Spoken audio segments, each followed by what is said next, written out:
Voici venir l'homme augmenté, aidé de capteurs, de robots prêts à coloniser, y compris la planète Mars, dans un univers débarrassé de la pollution. Imaginez, en 50 chapitres courts, caustiques et illustrés, le journaliste Philippe Chambon décrit l'avenir qui nous est promis grâce aux chercheurs et scientifiques. Mais au fait, l'enfer n'est-il pas pavé de bonnes intentions? Bonsoir Philippe Chambon. Bonsoir. Merci d'être avec nous. Vive le meilleur des mondes, c'est publié aux éditions Webec. Dessin magnifique et très évocateur signé Wozniak, que l'on voit aussi chaque semaine dans le Canard enchaîné.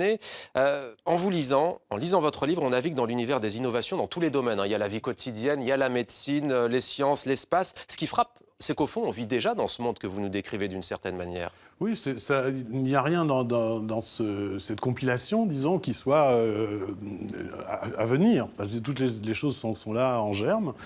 Ouais. Ce qu'on cherche à faire, c'est une accumulation de toutes ces innovations. Et de cette accumulation se dégage une impression étrange. Il y a des promesses formidables et on a envie d'adhérer à ces promesses.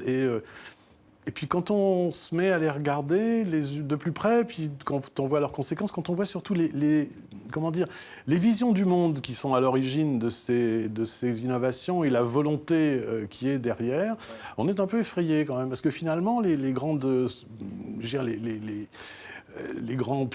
puissances financières qui sont derrière ces innovations sont quand même des puissances qui ne cherchent pas le bonheur de l'humanité. Elles cherchent quand même d'abord le profit, évidemment. Ouais. Alors, on n'en est bien entendu pas encore à la voiture qui vole, par exemple. Si on a ras-le-bol des embouteillages, il y a aussi le frigo. Si vous en avez marre de faire vos courses, eh bien peut-être qu'un jour, le frigo sera directement relié au magasin du coin. Si nos gènes sont faiblards, eh bien, on pourra nous en mettre de tout neuf. Voilà quelques exemples. Alors, il y a aussi libérons les femmes et les hommes de la grossesse. Comment ? Avec un dessin d'abord de Wozniak, in vitro veritas, avec un utérus artificiel. Vous employez un ton souvent caustique. Oui, c'est-à-dire qu'il y a des innovations qui sont crédibles, proches, qui seront pour tout le monde. Bientôt, je pense que nos frigos vont surveiller notre alimentation au service des compagnies d'assurance santé qui pourront baisser ou augmenter nos primes en fonction de ce qu'on accepte de manger ou pas. Ouais.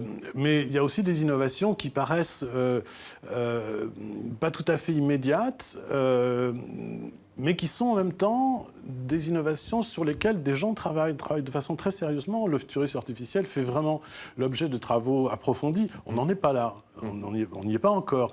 Mais il s'agit, par exemple, de conserver des fœtus ou de sauver des fœtus de plus en plus précoces. Et on se rapproche d'un côté, de l'autre côté, il y a la conservation des embryons congelés, puis petit à petit, ça va finir par se rejoindre. Pourquoi on voudrait se passer de la grossesse ? Ouais. Je sais pas. Vous nous amenez à réfléchir sur ces questions donc, de bioéthique notamment. Alors vous vous attardez aussi beaucoup sur les énergies. Je disais un monde sans pollution, c'est un mythe. Quelles que soient les avancées scientifiques selon vous ? Je pense que ce n'est pas une question d'avancée scientifique, c'est une question de volonté et de savoir ce qu'on veut en faire. Pour l'instant, ce qu'on fait, c'est on entretient en France en tous les cas, des centrales nucléaires qui sont en train de se démonter toutes seules, quoi. Donc on va essayer de les prolonger. L'énergie nucléaire ne fait pas de CO2, c'est formidable, c'est bon pour la planète. Il y a des déchets, mais ce n'est pas grave, on les enfouit. On les enfouit, ouais. Enfin, il y a toujours cette idée que la technologie pose des problèmes, mais la technologie fournit les problèmes. Ça s'appelle le solutionnisme. On crée un problème, on crée la technologie, etc., et on avance comme ça. Alors, il y a trop de CO2, vous le disiez, dans l'air. Cachons-le sous terre. Les vieilles centrales nucléaires fuitent partout. Rajeunissons-les. Alors, l'avenir que nous nous construisons aujourd'hui est tendu vers la performance. Et ce qui nous attend, c'est plutôt le cauchemar que le rêve, si on vous suit. Ça dépend, pas pour tout le monde. Ça dépend qui va bénéficier de ces technologies. Je pense que quand on nous vend l'idée que l'homme, d'ici 20 ans, 30 ans, devrait échapper à la mort, par exemple, et qui est un thème très très fort de ce courant. C'est pas un courant progressiste ou même scientiste, c'est un nom, ça s'appelle le transhumanisme. Et c'est vraiment un projet d'amélioration, non pas d'amélioration sur le plan moral, mais d'amélioration physique de l'humanité. Avec d'abord une transition entre l'homme et le robot, et puis ensuite le pur esprit pratiquement transféré dans des machines. Enfin, peu importe. En tous les cas, ce qui est sûr, c'est que ça ne sera pas pour tout le monde. Vous dites pas progressif. Il y a aussi des dessins de Wozniak et vos textes sur les conséquences économiques et sociales. Donc il n'y aura pas de boulot pour tout le monde. Mais c'est pas grave, il y aura un revenu universel. Un homme politique nous le disait récemment sur ce plateau. C'est déjà dans les tuyaux, ça aussi. Oui, ça y il va falloir faire quelque chose, puisque 40 ou presque 50% de l'activité humaine va être touchée par la robotisation. Ouais. Il va bien falloir nourrir ces gens-là. Mais c'est quelque chose encore qui est chez nous, chez les riches. Vous aviez un sujet tout à l'heure sur l'Inde. Ouais. Sur les on conditions n'est pas là, de travail. Pour l'instant, c'est les Indiens qui sont transformés en robots, là. Alors, on finira avec la production de masse. Il y a l'imprimante 3D qui s'en charge. On le disait, le paradis sur Terre, c'est le transhumanisme. Beaucoup chantent les louanges de ce transhumanisme. Vous mettez donc un bémol dans ce livre. Il y a aussi, alors je vais donner peut-être quelques autres exemples qu'on voit défiler à l'image. Se faire congeler pour revivre dans 100 ans, c'est ringard, c'est l'un des dessins, etc. Il y a aussi la police. Alors, si on a peur des criminels et des voleurs, eh bien, il y aura des policiers, une police prédictive, en fait, qui pourra arrêter avant même que les... Il y a déjà.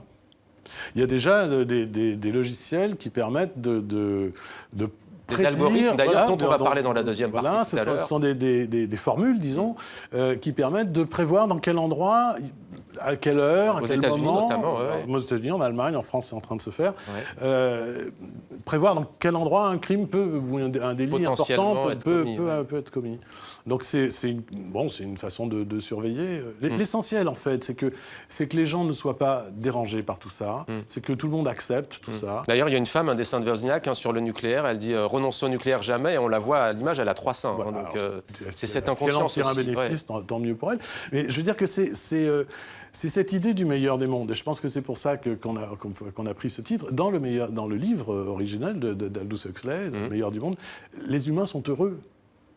Ça sera la conclusion. Vive le meilleur des mondes, hyper technologique et robotisé. Philippe Chambon, merci. C'est avec Wozniak, édition Webec. Merci.